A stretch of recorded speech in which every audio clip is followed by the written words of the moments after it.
Bienvenue à tous. Aujourd'hui, l'invité de l'entretien est Saïd Saadi, député algérien, député d'Alger, président du RCD, le Rassemblement pour la culture et la démocratie. Bonjour. Bonjour. Docteur Saïd Saadi. Avec vos 21 députés de votre parti, vous avez été les seuls d'ailleurs à vous opposer à la réforme constitutionnelle qui a été votée au Parlement algérien et qui permet au président actuel de se représenter autant de fois qu'il le souhaite, hein, et donc de briguer un troisième mandat, ce qui offrait quasiment un président à vie, à condition évidemment qu'il officialise sa candidature. Vous avez parlé d'un coup d'État déguisé, c'est à ce point-là? Oui, c'est un coup d'État déguisé parce qu'il y a eu violation de la Constitution, la révision de la Constitution qui engendre, qui entraîne une rupture dans l'équilibre des pouvoirs doit être faite par voie référendaire. La Constitution algérienne est très claire là-dessus. Or, il y a bien déséquilibre des pouvoirs dans ce qu'a fait Bouteflika, puisque, un, il concentre tous les pouvoirs exécutifs entre ses mains.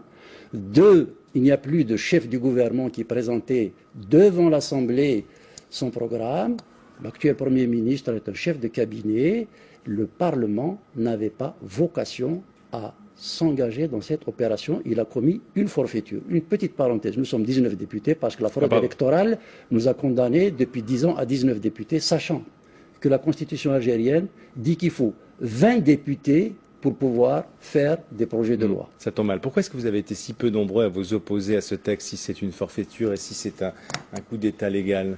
Parce que le Parlement algérien est issu des fraudes électorales. Le Parlement n'est pas élu. Tous les parlementaires, et nous le disent dans les couloirs, savent très bien qu'ils n'ont pas de légitimité. La fraude électorale, c'est le drame du peuple algérien. Tant qu'on n'a pas réglé d'ailleurs cette question, je crois qu'il est illusoire de vouloir attendre une quelconque évolution du système. J'ajoute que c'est un coup d'État par tradition. Il ne faut pas oublier que c'est le clan d'Oujda, comme on l'appelle en Algérie, c'est-à-dire celui qui est au pouvoir aujourd'hui, qui a fait le premier putsch contre le gouvernement provisoire de la République algérienne en 1962, groupe dans lequel figurait déjà un certain Abdelaziz Bouteflika. C'est le même groupe qui a renversé Ben Bella en 1965 lorsqu'il ne les arrangeait plus.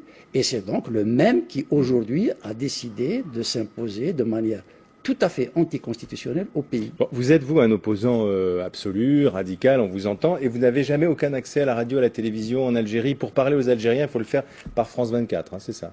Mais pratiquement dans ce cas de figure, on nous laisse parler pendant les campagnes électorales. Mais je suis député d'Alger, je suis responsable d'un parti politique légal. Il m'est arrivé de rester 5 ans sans avoir le droit de dire un mot, ni dans la radio, ni dans la télévision algérienne.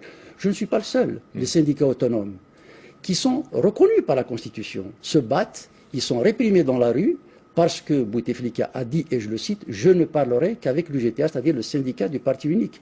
Les journalistes qui continuent à essayer de faire leur travail, et c'est de plus en plus difficile, passent plus de temps dans les tribunaux que dans les rédactions. Nous sommes dans une régression politique assez inquiétante. Mais vous n'êtes pas, bon, tout ce que vous dites, on le savait à peu près sur le fonctionnement de la vie politique en Algérie, mais vous n'êtes pas le seul parti, au fond, d'opposition. Les autres partis d'opposition, on les a pas beaucoup entendus, ou très peu entendus, sur ce changement de la Constitution. Est-ce qu'il y a une sorte de résignation, comme ça, de commune, et puis on n'entend pas beaucoup s'exprimer, il n'y a pas de manifestation contre Bouteflika, une sorte de résignation au fait que, bon, hors de Bouteflika, le chaos, quoi. D'abord, pour manifester, il faudrait que l'état d'urgence soit levé. Il est interdit de manifester en Algérie. Nous n'avons pas le droit de faire les meetings quand on le veut. Maintenant, pour ce qui est des autres partis politiques de l'opposition, le mieux c'est de le leur dire à eux. Je pense qu'il y a opposition et opposition. Et nous sommes mis en demeure. C'est un défi politique qui se pose à la classe politique algérienne.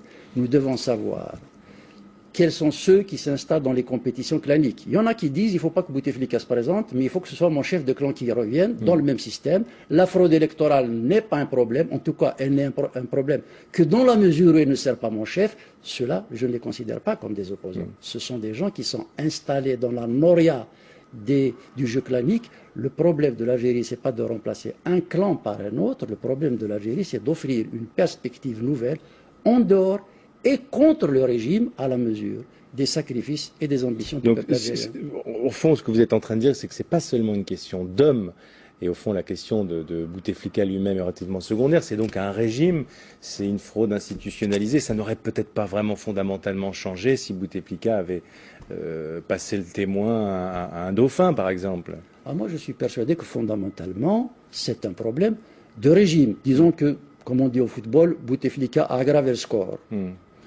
Mais ce n'est pas la cause du cauchemar algérien. C'est l'une des conséquences. Bouteflika était éjecté par les Jeux claniques pendant 20 ans. C'est l'armée qui l'a ramené. J'en profite d'ailleurs pour dire quelque chose qui est une vieille lune ici en Europe, et je sais que je ne serai pas entendu. Il n'y a pas d'opposition sur le fond entre Bouteflika et l'armée algérienne. C'est une chimère que de spéculer là-dessus.